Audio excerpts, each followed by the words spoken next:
What's up? I am sorry. Spain man, I already read your comment. CP time. I'm sorry. What's going on, everybody? I'm sorry. My bad. My bad. Got caught up. I already read Spain man's comment. Spain man said CP time, and I'm not talking about number three. Oh man. Okay. Let me first let's do our intros. Like, share, subscribe, hit that super chat. Right? So I wanted to run down a few things before I get to driving because I won't be able to read this for a while, but I wanted to make these things my intros. So, what's going on, DeVito? Everybody else in here, John Jones, I already said Spain Man, Indigo Flow. Who else we got? Okay, so that's everybody that I could read so far. All right. So, C. Nicole Mason, PhD. 4%, 4%. In America, only 4% of those who are born into poverty make into the upper middle class. Once again, because I'm quoting like important people here, or like educated people here. Michael Lind, not Michael Sindel. We're gonna visit Michael Sindel in a minute. Michael Lind, PhD. Since the 1970s, there has been a concentration of power in the top 30%, mainly college educated people, specifically the top 10%. All right. PhD once again. Catherine Liu, PhD. The PMC stands for Professional Managerial Class. The Professional Managerial Class stands in the way of the social justice and economic redistribution by promoting meritocracy, philanthropy, and other self-serving operations or endeavors. She also says the PMC once again stands for Professional Managerial Class. Um, the PMC make up about 25% of the workforce. The PMC, once again, Professional Managerial Class, uses education to gatekeep and keep others out. Okay, so that was Catherine Liu, once again, PhD. Michael Sindel, he wrote The Myth of Meritocracy, or is it The Tyranny of Meritocracy? One of those, I can't remember. But that's the name of his book. He says the political message, the Democrat and Republican alike have both offered a rhetoric of rising individual upward mobility because of the inequalities that have arisen because of globalization. He also says we have changing attitudes towards access and wealth, and this change has what he said demoralized and humiliated those who are left behind. The elite look down on those less fortunate and less credentialed. What else do we have here? This is from what is his name? Matthew Stewart, PhD again. You need $1.2 million to make it into the top 9.9%. So that's under the 0.1%. So that other rest of the top 10%, you need $1.2 million in assets to make it there. The median is $2.4 million. And those people really practice assortative mating. So that's women dating up or across. It's not really men, right? So as they're really trying not to say like as we've let women make money and get their education, they only want to date up and then they'll settle for across. They don't want to say that, but everybody knows that's what it is, because when men were primarily the college educated, they were not doing that. They were dating across the board, their same level, lower, and above if they could. But okay. And of course, y'all already know Richard Reeves, Dream Hoarders. He talks about the top 20%. So I wanted to say all of that before I started driving, because now I got to drive and concentrate on the road while speaking to you guys. All of this matters. While I was saying all of that, I hope everyone here had college educated black women playing in the back of their mind, right? So I listened to a bit of Shay Sade speaking to Obsidian and the other brother about class, right? And you know how that usually goes when black people start getting into that conversation and gets real ugly, real dark. And we start hearing borderline eugenics talk, if not full-on eugenics talk. I'm not saying Obsidian or the other brother necessarily engaged in that. What is difficult and what nobody wants to say outside of the black manosphere, maybe the larger manosphere, but definitely the black manosphere, is that it's not your boys and your men that have contempt for working class. It is your daughters. And I want everybody to hear what I'm saying. Everybody that's studying this sees it. They just can't say it because to them it sounds sexist to say damn. We thought, and this is what BGS speaks to when we talk about I think her name is Liz Marie or Anne Marie or something like that. Liz Anne Marie or Anne Marie Liz, whatever.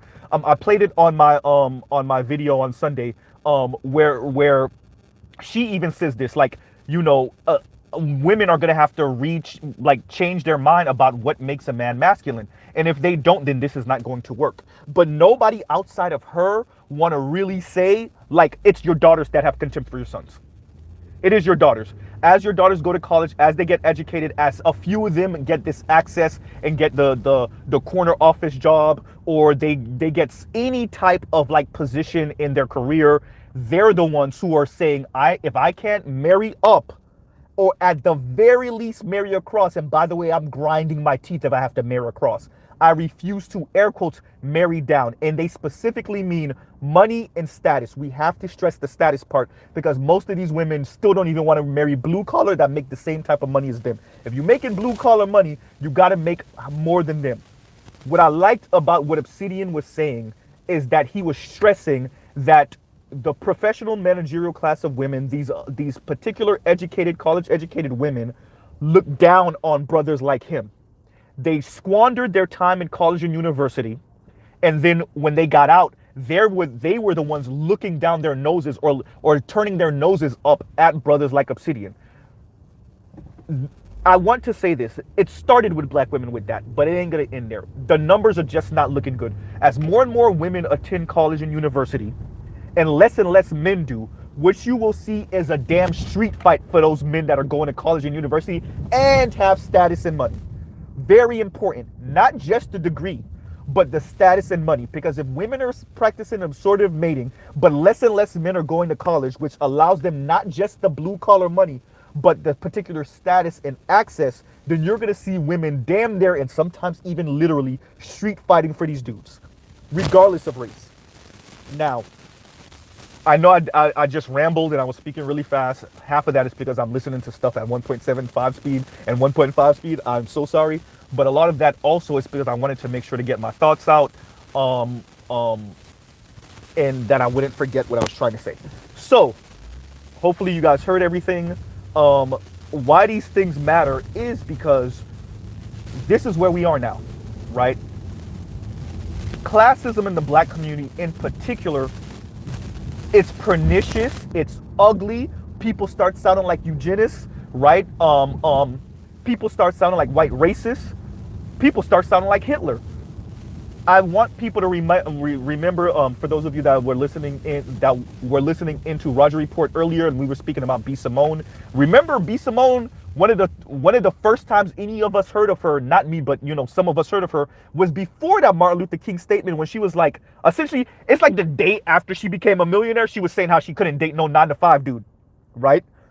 And you see that echoed out across social media, not even for the B. Simone types who might have their own little money and side thing going on, but even for some of your working class women who don't want to be with working class men. So if that's the case for them, you don't even got to think about some of your college educated or professional managerial class women. College educated or not, but most of them, like 99% of them, are college educated or practically. I'm not stopping on the train tracks. I'm sorry, yo. Like, people are like driving like they don't know how to drive. These people are ridiculous. But I'm sorry, y'all. So almost threw off my train of thought. You also hear some of this rhetoric with Chrissy. You hear some of this rhetoric with Paris Milan. And it's this pseudo-conservative, but some like neoliberal. And when I say neoliberal, do not think new left. Think of the commoditization of everything, including other human beings, which specifically means men. So they're like playing with some of these, like, a man is his money type of thing, a man is his status type of thing, and so are some of their, like, a lot of their followers and subscribers. You can also throw Lexus Exodus and Mahogany Pink in there too. Obviously, you can throw Cynthia G in there also. And what ends up happening is, like, the numbers don't look good for these people. So we can remove even all black women. You could just look at swirlers and divestors. They're going to fail on their mission because not enough college educated white men of means that are upwardly mobile are that open. Yes, even your liberal ones. They talk a good game. They might even have sex with you in college, maybe even while they're playing around in their mid and early 20s. But when it comes down to being married, they're pushed to practice assortative mating from their mothers and their sisters.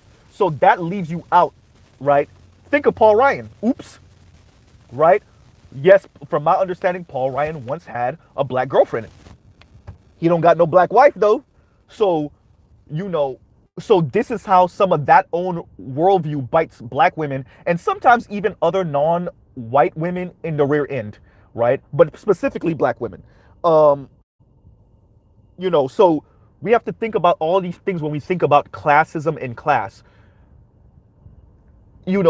For the longest, the black community wasn't practicing classism in that specific way. Yes, we know about Jack and Jill. Yes, we know about the Lynx. Yes, we know, Blue Vein Society, blah, blah, blah. Of course, and of course more.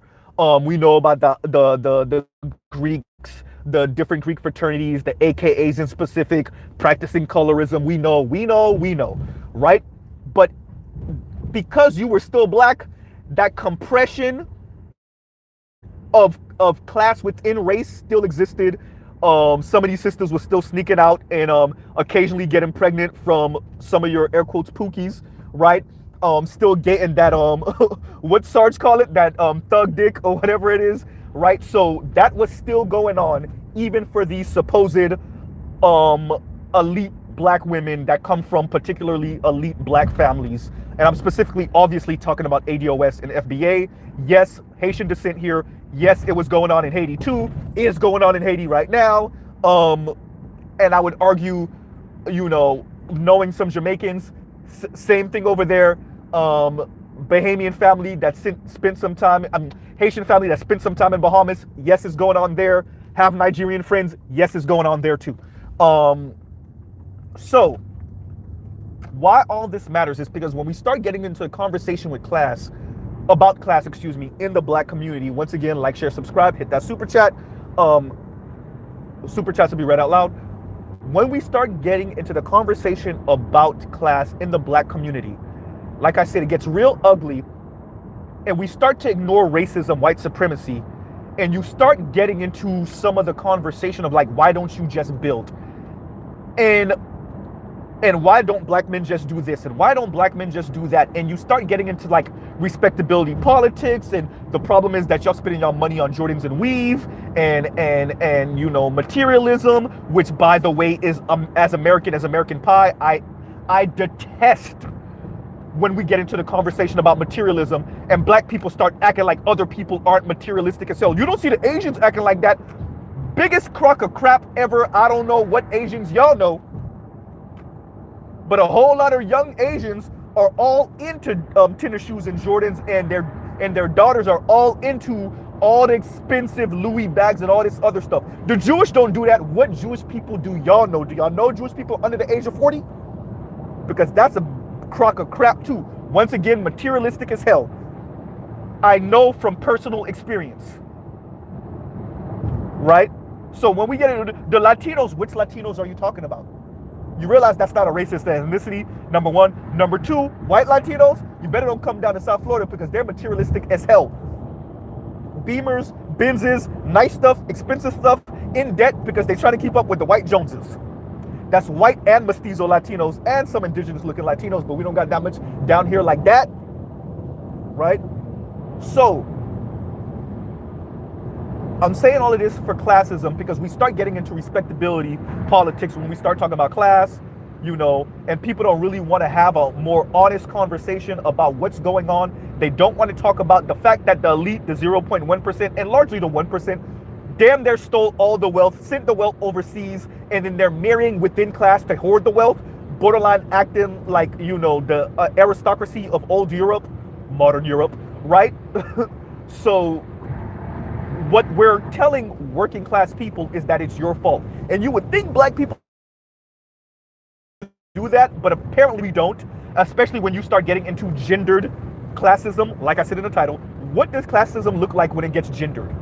When it's mainly your women going to college by 2 to 1, right? And your women are getting their college degrees by 2 to 1, if not more.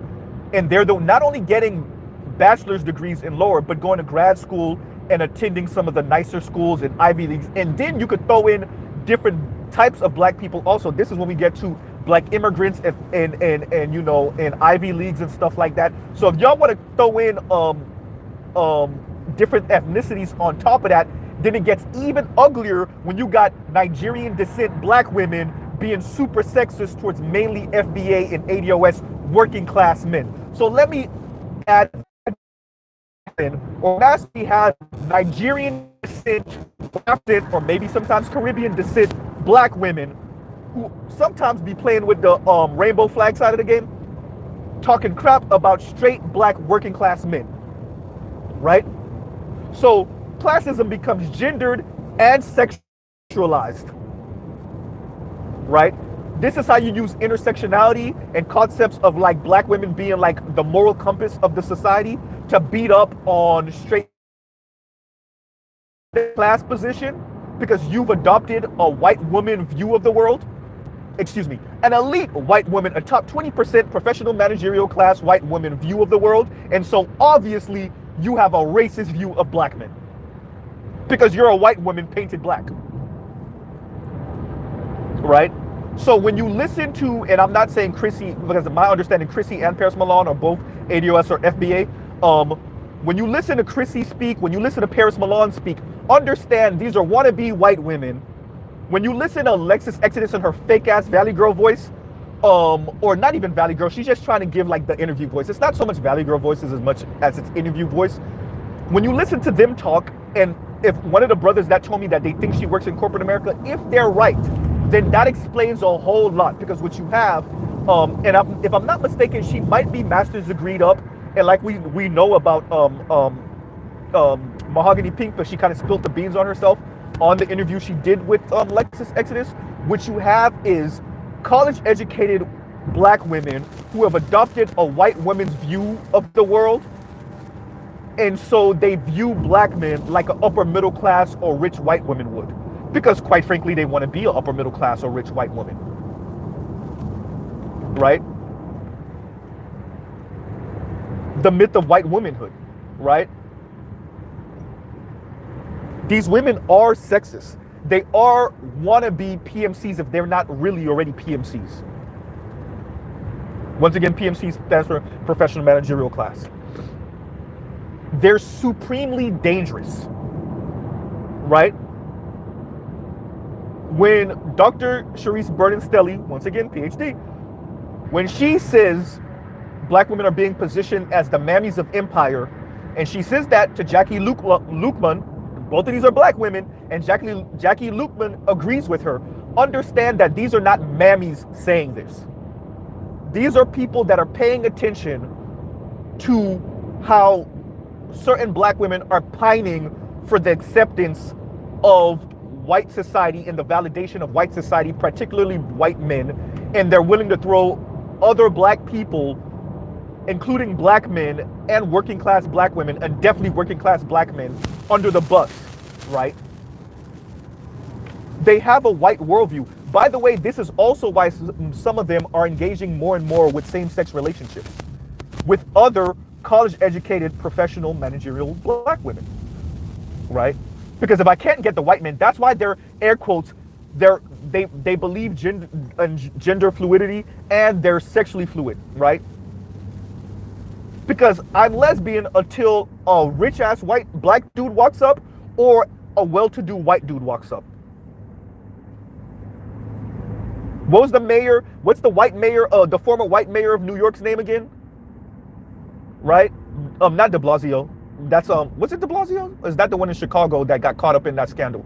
I can't remember. But yeah, remember his black wife was on some same-sex loving thing until she met him.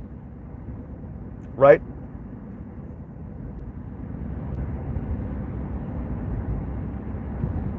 So this is where we are with classism.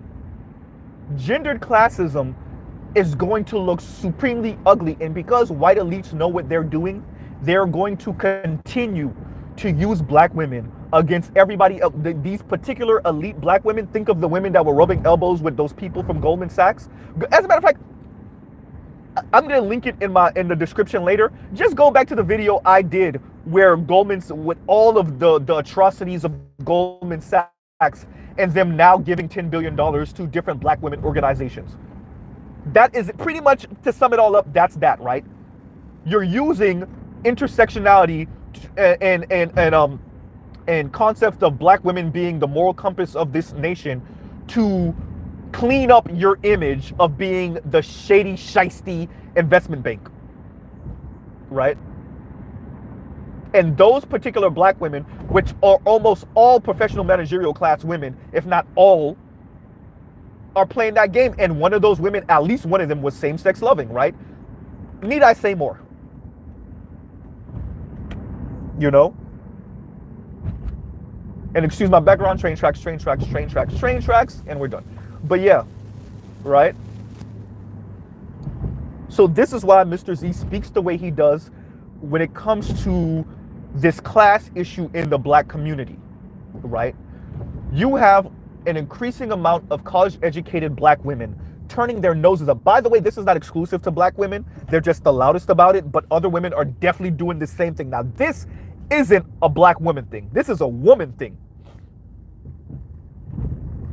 right? They're practicing assortative mating, which is a really nice way of saying marrying your own status or stock. Yeah, I went there with it. The freaking eugenics word stock, right? Or higher, right? Hypergamy on steroids, right? And it's not going to work for most women, specifically black women. But because these women get to have these positions, what ends up happening is that white society puts a camera in their face and puts a microphone in their face, and then they get to spew their toxicity all over the media because they're mad they couldn't get the elite white man or the elite black man, and they look down on working class black men, so they will continue punching down, let me steal one of their phraseology, punching down towards working class black men because they have a white woman's view of working class black men. Once again, the miseducation of a Negro. Apparently those people not only have never read that book, but don't understand the concept. You know, being socialized and educated by white people, and then you look down your nose at other black people because now you have a white worldview.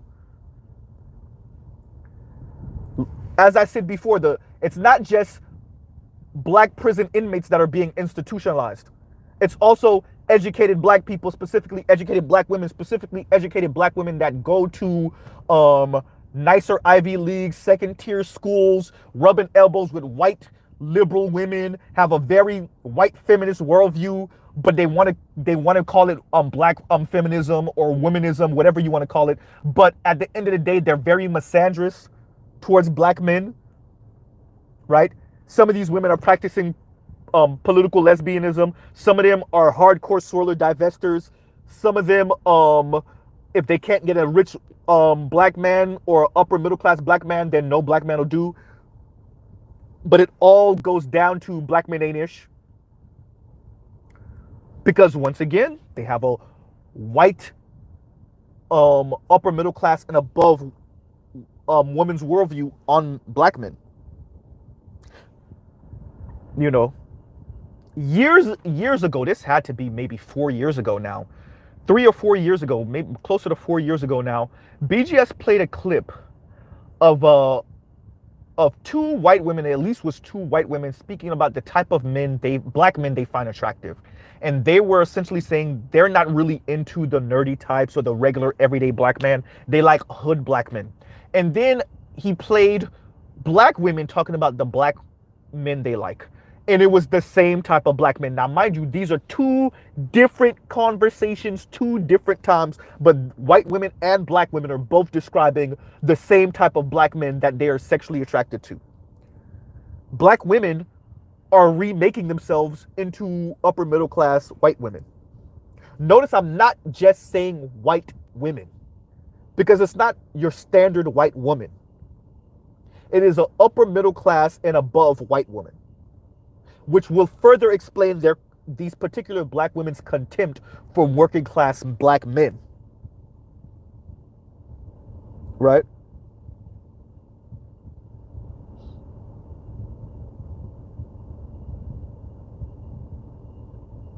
And this is important. This is important in the way we view the whole entire let me try to see what time it is because I got to make sure I clock in on time.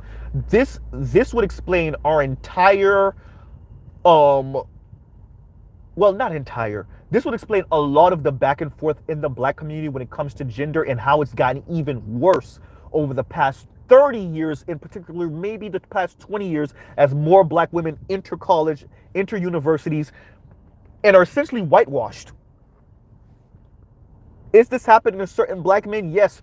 You have the intersectional feminist black men, right? You have particular educated black men that are a little bit more broke wrist, might I add, right? And so none of this is necessarily by accident.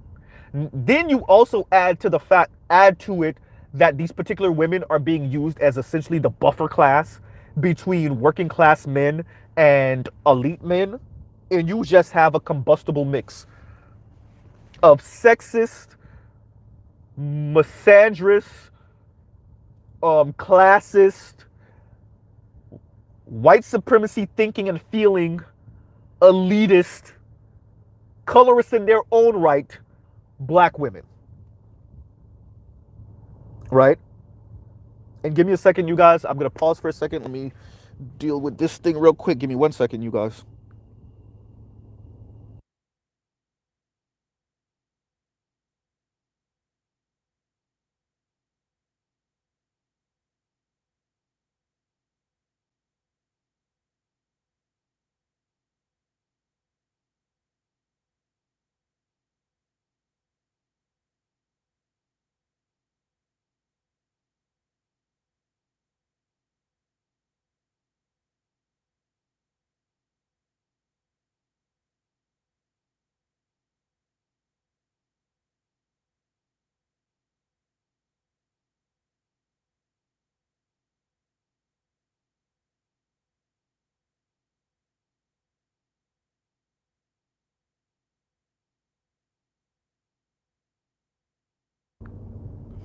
Okay, I'm back. I am back. So that is, much of what's going on when we, and then we have the black men that kind of play into the classist rhetoric, not really realizing how detrimental what they're doing is. And I'm specifically speaking about black men in the black manosphere, because okay, it depends on whether you just want to hoard the women, right? If you want to hoard the women, which, let's be honest, that's mainly why these guys are talking like this, then you get into the conversation of meritocracy. I would like to direct you to the PhD Michael Sandel or Catherine Liu. That's a white man, that's an Asian woman, and they're not married, right? One teaches at is it Berkeley or one of the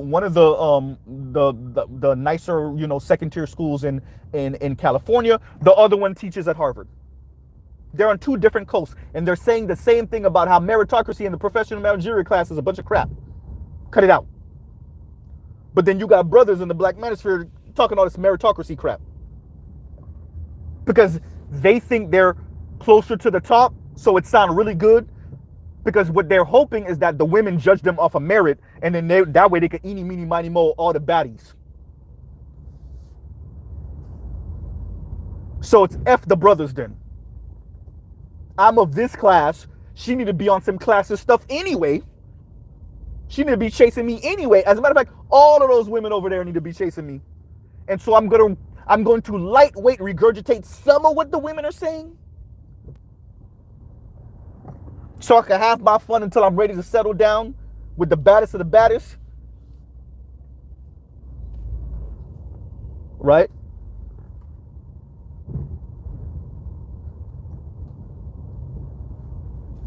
And what was interesting, like Michael Sandel was saying, globalism screwed a lot of things.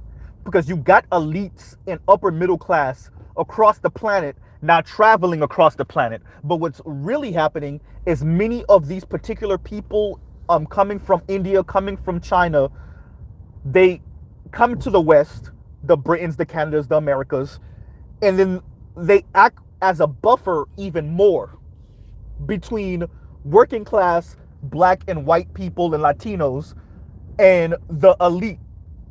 And because these people really aspire to be welcome into those elite white circles, they will act as a sabotage for the rest of us.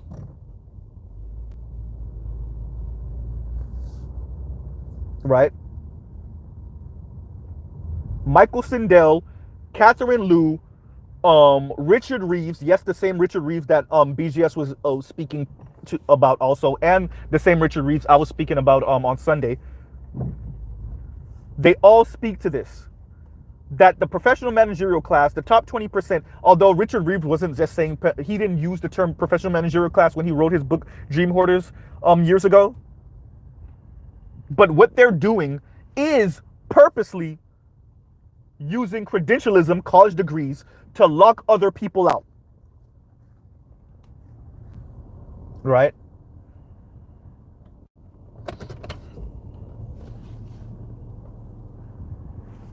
And so we have a very dangerous combustible mix. This is how you get what I call the politics of resentment and the politics of snubbing. This is how you get people that don't politically align with anything that Trump is on, but they still vote for him just to stick a finger in the professional managerial class's eye.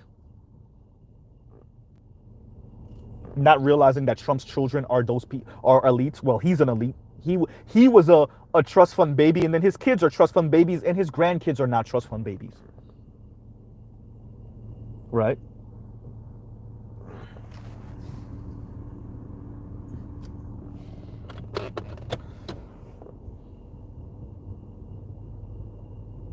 So what I'm saying is, when you gender this kind of professional managerial class, and when an increasing amount of women are attending college and university, and yet they only want to date up, and at worst, right, grinding their teeth and mad, date and marry across, then you get a very interesting dating scene. This is what Richard Reeves was not trying to get into when Andrew Yang brought it up. Right? Now, we say assertive mating to be nice and to not come off sexist and misogynist. But it really is just women's hypergamy. Now, what does women's hypergamy look like I said, when you add black to it? Right? What does that look like then?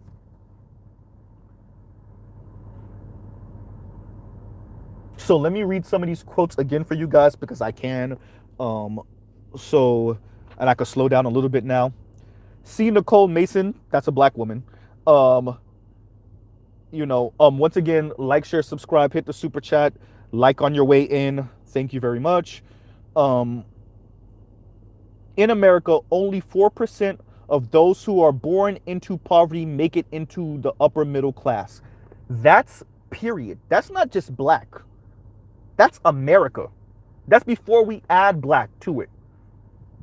Right? 4%. All you brothers talking about meriting your way in. You want to tell me that if you born poor, you're trying to tell me 96% of people were that lazy? Or they just didn't know how to manage money? Or whatever you want to say. You're trying to say 96% of people didn't make it into that top 20% because they're not working hard enough. They didn't go to school for the right degrees, right? They're that lazy. They got bad money management. Only 4% of those on the bottom, right?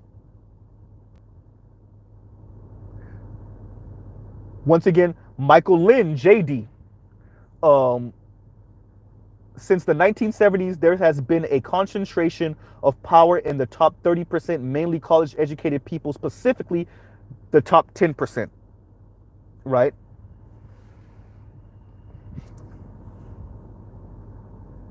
Catherine Liu, the PMC, once again, professional managerial class, stands in the way of social justice and economic redistribution by promoting meritocracy and philanthropy, right? So no government, don't tax me more so that you could build better roads, maybe put some money in the education budget. None of that. No, let me hoard all the wealth and then sprinkle 2 or 3 pennies around tax time around some so I could give it to some organizations that are doing my bidding or that have my worldview, right?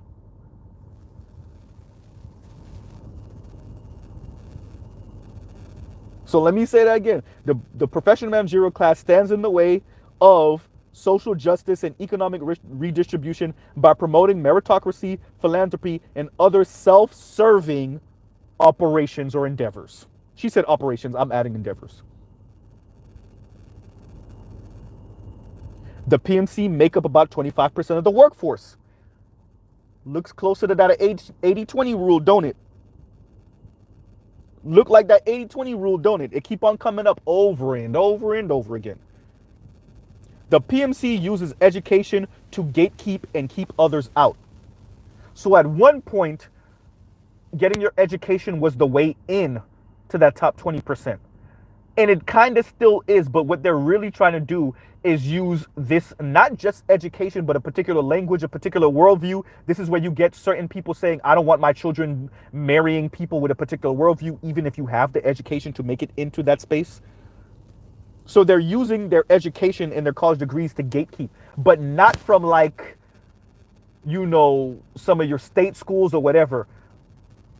It's particularly these Ivies and second tier schools and the particular worldview, the what's the word I'm thinking of? The culture. There we go. The culture that is formed around those educational apparatus, educational institutions. There we go.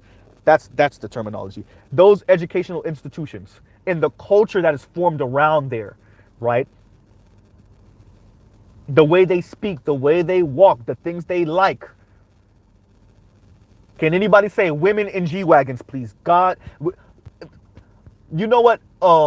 Professor Black Truth, Jason Black was 100% right about women in these goddamn G-Wagons. I like that Professor Black Truth, not Professor Black Truth, sorry. Jason Black, the Black Authority. I like that he's also, you know, mentioning this over and over and over again. These G-Wagons, I don't know what's up with women in G-Wagons. That G-Wagon ain't gonna touch a bit of dirt. Right? Not an inch of off-road. Right? But yet they want this box tank-like thing. You know, but continuing. And once again, Catherine Liu, PhD. Michael J. Sandel. So Michael Sandel, he's the one who wrote, it's either Tyranny of Meritocracy or The Myth of Meritocracy, I can't remember. But the political message the Democrats and Republicans alike have both offered is a rhetoric of rising individuality. Once again, this is how we get hyper individuality, right? Once again, like, share, subscribe, hit the super chat. Individuality, upward mobility because of the inequalities that have arisen because of globalization. Right? And he further says, we have changing attitudes towards access and wealth, and this change has demonized and humiliated, oh, I'm sorry, not demonized, demoralized and humiliated those who are left behind. He said in a very nice way, but I'm going to say it in a very crass way. These people are smelling their own farts. They're not paying attention to the systems that got them to where they are. They don't factor in luck. They don't factor in any of that, right? They just think they got there all off of merit and hard work. And then when they get to where they wanted to be, then they start inhaling their own farts. right? The elite look down on those less fortunate and less credentialed. So once again, this kind of speaks to what Obsidian was saying, where you could be a blue collar person with a little bit of cash, or of the same type of income as these particular people, and they will still kind of look down their noses at you. This is how black women in particular further block themselves out. Not so much our mother's generation. Let me be very clear for some of us younger Xers, some of us millennials, and definitely some of us older Gen Z that are in the dating scene. Not so much our mothers as much as when you get to millennials and older Gen Z, right? That are practicing, this, looking down on, right? So it's not so much the boomer black women that were doing this, or boomer women. It wasn't the silent generation women, definitely not. But once you start getting into some of your older millennials, maybe some of your younger Xers, that's where you get into this, right?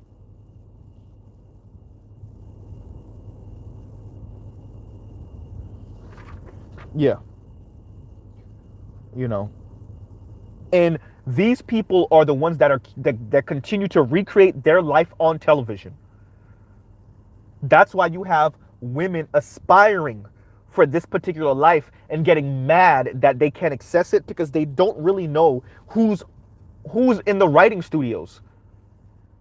They don't realize that these people, many of them, grew up in this particular way, and so they're rewriting their upbringing. And then you, who's a working class black woman, or you who came from the working class or from poverty, outright poverty, you want this life that a upper middle class writer for Nickelodeon or ABC or Fox, well, I said ABC, Disney, right, or Fox, or name it, Universal, whoever, what they wrote into a script.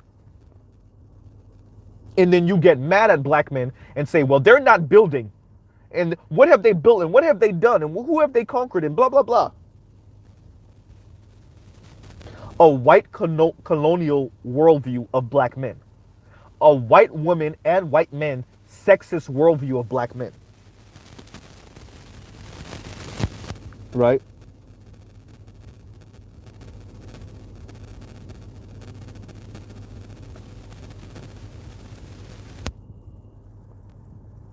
It's looking really ugly because we don't have too many women putting women back to the wall and having them question their worldview. Specifically, college educated black women who have been running the yard with public conversation for the past 3 or 4 decades now. Right? This is why you have even Tiffany Cross saying women in the media haven't necessarily been too kind to black men. Because she knows that women like her and women like Oprah have been running the yard with conversation over the past 3 or 4 decades. And they haven't had much nice things to say about black men. And their particular books that were written in the 80s, late 70s, 80s, that became movies in the 90s, were promoted by white left and right. Now you have even some black men engaging in that. This is how you have authors from, what is it, Very Smart Brothers, writing stuff, and supposedly in a relationship, heterosexual, in a relationship with a black woman, writing stuff like black men are the white supremacists of the black community or whatnot, right?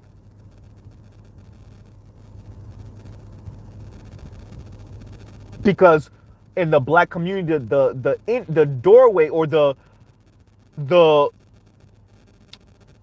they're gatekeeping whether you will have access to their circles by essentially whether you subscribe to black men. Black straight men are the worst. And if you're not an intersectional black feminist who low-key has contempt for black men, black straight men in particular, even if you yourself are a straight black man, then you can't be part of this club, and you will not have access to all of these kind of white people with money and status that we do.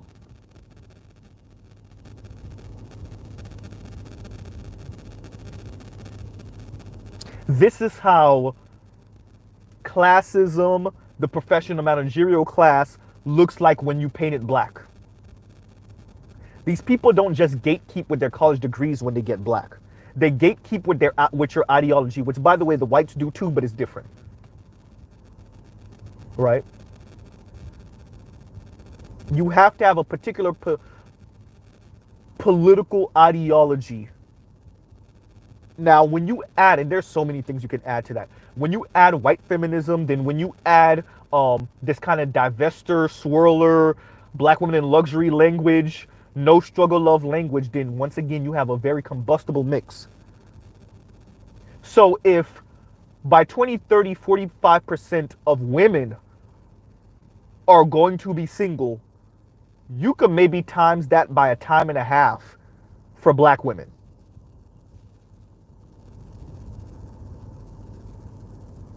Because of all these other blocks that they put in their own way, specifically college educated black women.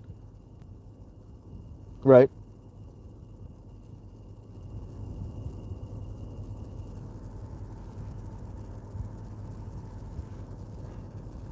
Ray Alexander says, Pedigree, How Elite Students Get Elite Jobs by Lauren A. Rivera. Right?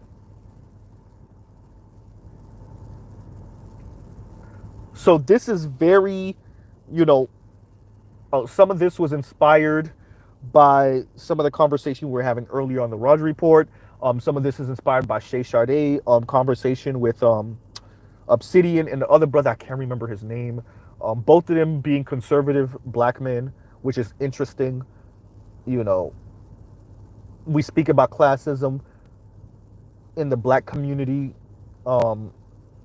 Some are for it, which to me is just recreating white ideology in the black community, because you gotta know that you're being whitewashed and indoctrinated in college. And yes, I want to go back to college. I want to get my degree, right? But I have a foundation, right? And what does it mean, once again, for a gendered classism, where black women are now defining, first, what it means to be black. Second, the culture behind your education and what it should look like and what it should be. Third, the language, well, that fits into culture. You know, when you put all of that in the pot, I think it looks very ugly and bad for the black community. Because we're 2 generations out of Oprah. More like 3. You know, because Gen Z, the oldest of them is what, 26 now? 27 or something like that? Right?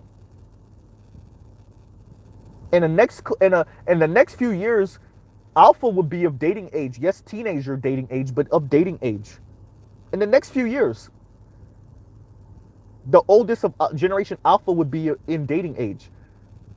And what we will hear as they start to turn 22 and 23 and 24, because I think the oldest Alpha is what, 7, 8 years old or something like that?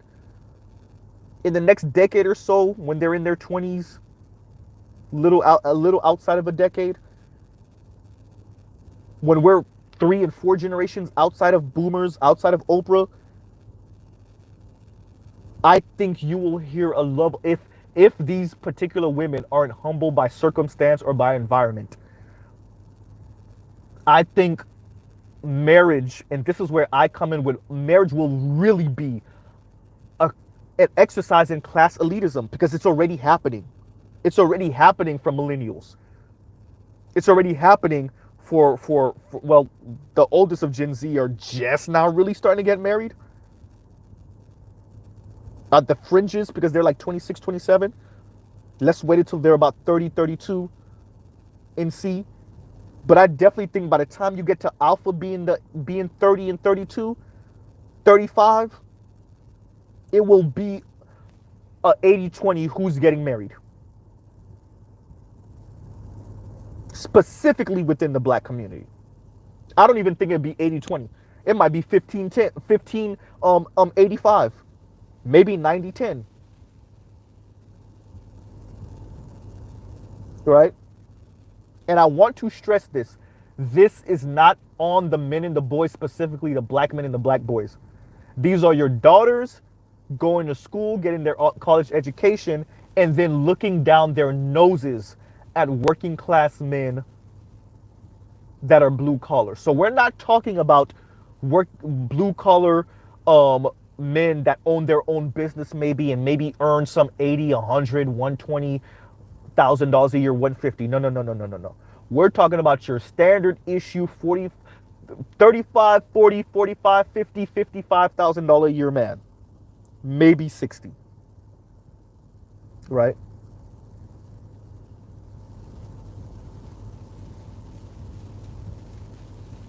This is not so much about respectability as it is about income and class. And we need to be honest about that. Right? And for the past few years, for the past few years, in this kind of conversation between black men and black women, and this back and forth in this gender war and whatnot, we have not been being honest about that.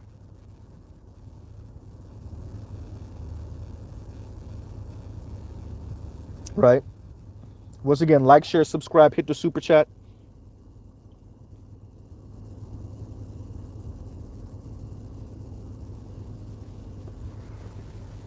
So when you add gender, like I said, when you add race, right? When you add class, we get to this place and it looks ugly.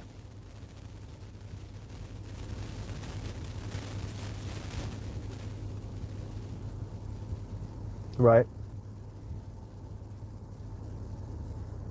And I can't remember what was the name of the white professor that was on Joe Rogan once. Oh man, his face is there, and I know I'm gonna remember it right after I log off. And I think he even taught Africana studies, and he was saying that one of the things that the children, the black kids in college realize, maybe they don't know how to vocalize it, is that they are props for the white students. Right? So essentially they're there to give white kids culture, right? So that white kids can kind of play with them and touch them and be around them. Oh my, what? His face is right there, man. Jeez. He was on a few years ago. He came, Thaddeus Russell, boom, remembered it. Thaddeus Russell, right? Thaddeus Russell. And he was speaking to Joe Rogan, and he kind of spoke like to how the black kids kind of realize that they're in these spaces to like, they're like props for white kids. We're specifically obviously talking about PWIs, right?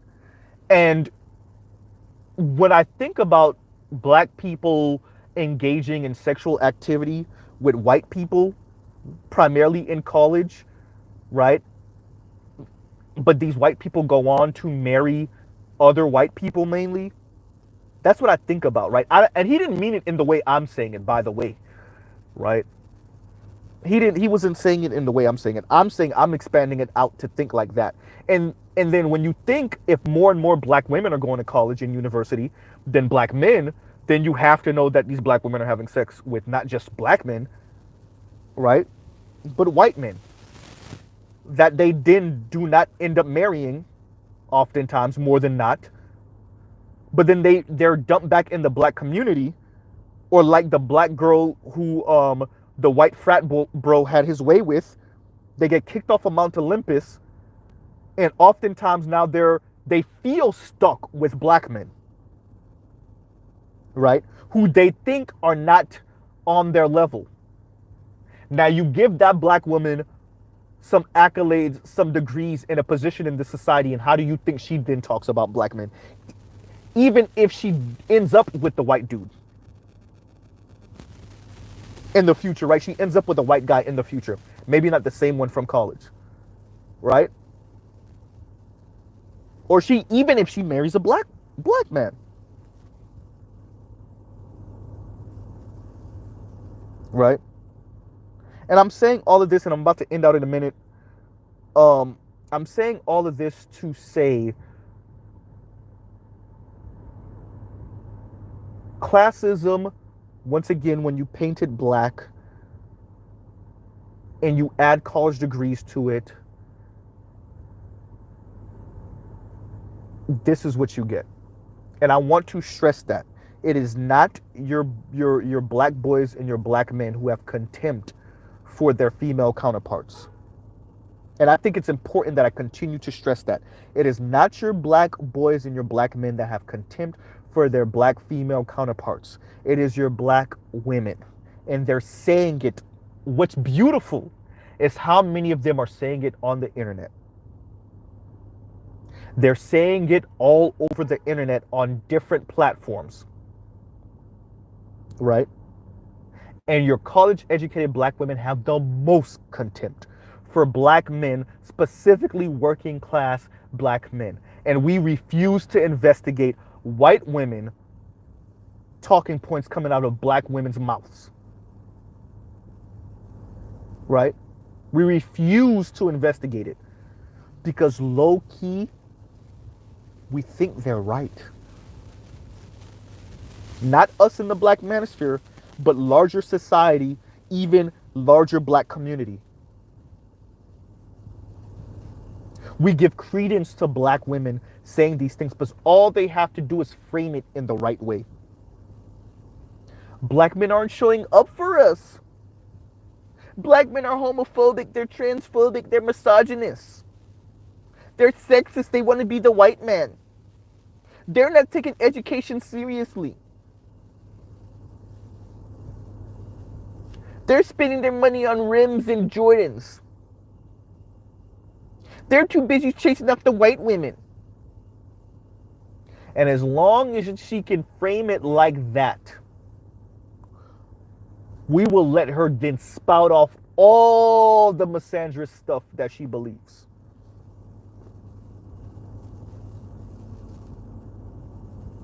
Right?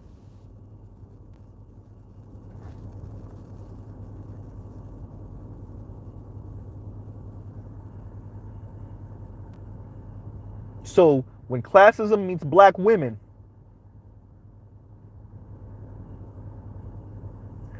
you get Chrissy, you get Paris Milan, you get Lexus Exodus, you get Mahogany Pink. You get even other black women that are not part of these movements necessarily.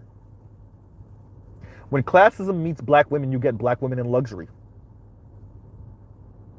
When classism meets black women, you get no dusties, no struggle love language. When classism meets black women, you get a whole lot of single black people, particularly black women. You get a whole lot of box eating from black women. Right? These are the things that outside of, like I said before, I as much as I have an issue with Kim from Fort Harriet, I've seen her kind of tackle it just a little bit. I've seen Nappy Headed Hoba tackle it just a little bit. I've seen Julesy attack it. Fab Socialism here and there, she just a little bit, just here and there. T Noir, not so much, right? FD Signifier kind of called it the neoliberalism that it is, but he didn't really go in. He didn't go into it. He just says neoliberalism. These are black women. When he was talking about divestors, he said these are black women that have a neoliberal worldview, and then he like kept it going, right? Which, by the way, just means you put a market valuation on everything. Think about, like, I've read the definition for commodification before, on a different channel. I can't look it up right now, but yeah, just look up the definition for commodification, and there you go. Right.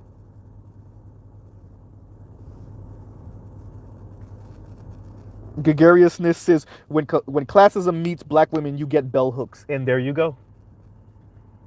And there you go. Right.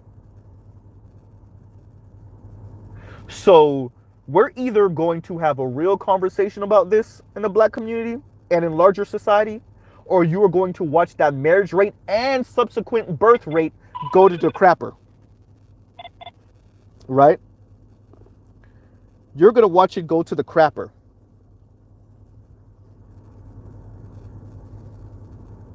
And once again, it would be less your boys and men's fault than your daughters and your wives and your girlfriends, for those of you elites that actually get to marry, their fault and the way they think. It'll be the girls' fault. It'll be the women's fault more. Because they're the ones who's turning their noses up. It's not the men. Remember, when men were going to college more, yeah, they were playing around more, yeah, they were having their back, but they married across the board. They weren't snubbing their noses at women, air quotes, of lesser classes. The question then gets back to, if this was going to happen, then why did women enter the workforce? If they were going to be okay with being single, then that's one thing. But then complain that they can't meet men on or above their level. Then what was the point then of you even going to college or university, or gaining these degrees, and this money and this status? What was the point? I'm not chastising women for going to school. I have siblings that are well educated. Women siblings. I have cousins, women cousins. I am not chastising women for that. What I am saying is, then you get all these things, and yet you have an issue with the same type of boys and men you grew up with. Right? You then look down on those boys and men. And you use your education or your knowledge, because now we have this kind of creatives that's making some money. Some of these YouTube personalities, social media personalities, they're doing their pieces on social media. They're giving their takes, and then they're using this kind of position that they have as kind of content creators and social media influencers, to then kind of speak just like their college educated sisterin,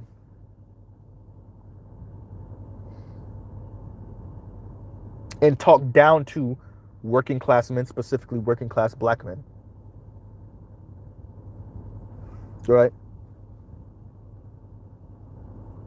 Very few of these women are actually questioning this kind of neoliberal experiment that we've been engaging in over the past 45-ish years, give or take. Right? And how that experiment has bitten them in the rear end. And then you couple that with their education, and then having a particular culture that they want to be part of. That top 20% professional managerial way of viewing the world. And because they're black women, then they're going to adopt white women's view of that. And all the desperation that comes with, air quotes, assortative mating. And all the anxiety that comes with not being able to practice assortative mating because of racism. But black women, Cynthia G and them, Chrissy and them, Paris Milan and them, told you black men need to stop using that as an excuse. That's what Lexus Exodus and them are saying, right? is just an excuse. Alrighty then. And they're not just the only ones, there's a bunch of them on that side of the game.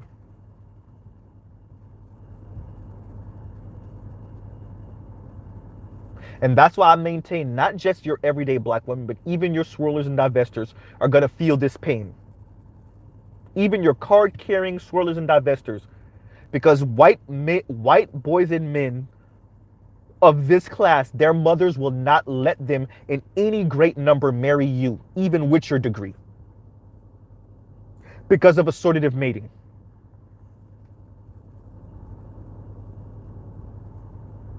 And that white woman and white man, his father's concept of assortative mating, but mainly his mother and his sister and his aunt's concept of assortative mating. This is when y'all run right into that wall of white womanhood for real. Not that part of it that you want to be part of, but the part that's exclusionary.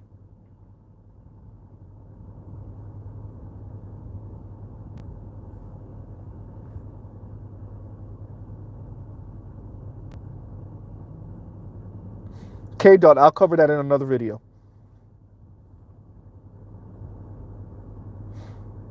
Right. All right, you guys. I'm about to end it on out. Thank you for being here. Thank you for listening in. Hit that like button on your way out.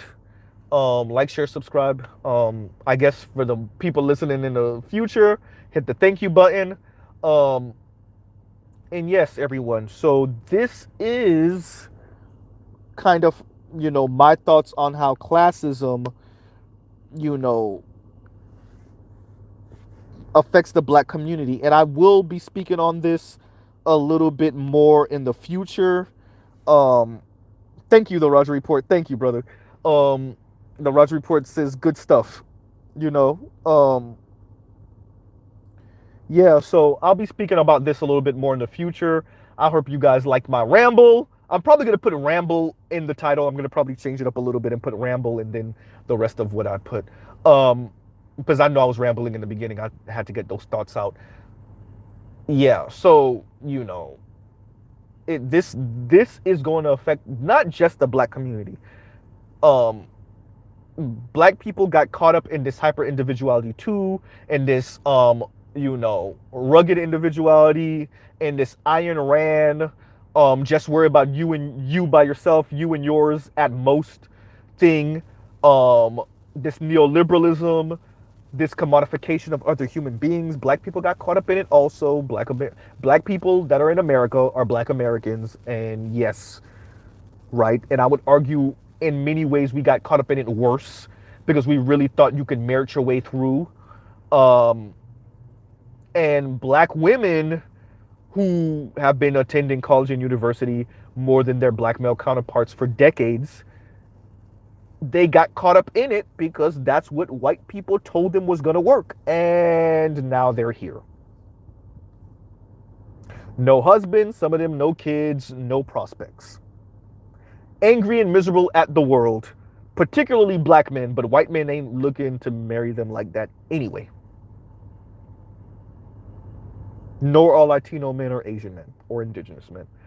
And as I always tell black women with this is not about your weight as much as, or your attitude, or any of that as much as it is racism, anti-blackness. Kind of the same type of anti-blackness you practice against black straight men, but there's that. And I'll truly pause right there, right? And yeah, you guys, y'all have a good rest of y'all night.